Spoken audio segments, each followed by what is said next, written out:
নমস্কার বন্ধুরা, কেমন আছেন? আশা করি সকলেই ভালো আছেন। মাই কিচেনে আপনাদের স্বাগতে। আমি আপনাদেরকে দুধের সর দিয়ে মাখন বানিয়ে দেখাবো, যে মাখনটা আমাদের শ্রীকৃষ্ণ ভগবানের খুবই প্রিয় একটি খাবার। সেই খাবারটা যদি বাড়িতে তৈরি করা যায় তাহলে কত না ভালো হয়, কারণ বাজার থেকে আনলে সেটা কখনো ফ্রেশ হয় না, আর বাড়িতে তৈরি করলে একদম ফ্রেশ একটা মাখন। সেই মাখনটা আমি আপনাদের খুবই সহজে তৈরি করে দেখাবো। মাখনটা তৈরি করার জন্য দুধের সর লাগবে। সেই সরটা আমি 1 সপ্তাহ ধরে এই দুধের সরটাকে আমি জমিয়ে ফ্রিজে রেখে দিয়েছিলাম। এই সরটাকে আমি এক সাইডে রেখে দিয়েছি, আর একটা বড় সাইজের গামলা নিয়েছি। গামলাতে এখন ঠান্ডা জল, 1 বোতল পুরো ঠান্ডা জল আমি ঢেলে দিয়েছি।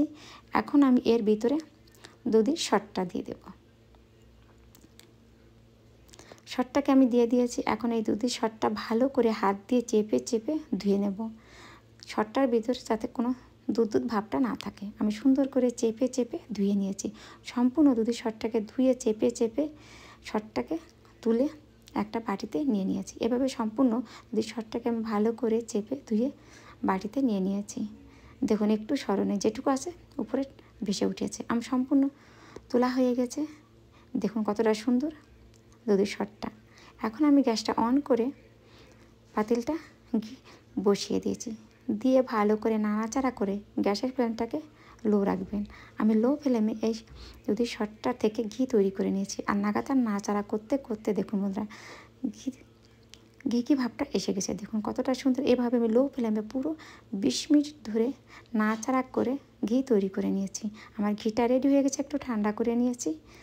ঠান্ডা হয়ে গেছে। এখন এই ঘিটাকে একটা বাটিতে ছেঁকে নেব। একটা ছাঁকনি নিয়েছি, ছাঁকনি দিয়ে ছেঁকে নিয়েছি। দেখুন বন্ধুরা কতটা সুন্দর হয়েছে না ঘিটা।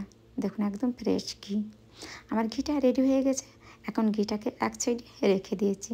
একটা থালা নিয়েছি, থালাতে ঘি থেকে 1 বাটি ঘি একটা বাটিতে নিয়ে আর 1 বাটি বরফ দিয়ে সুন্দর করে নাড়াচাড়া করে হাত দিয়ে মেখে সুন্দর করে ফেটে নেব।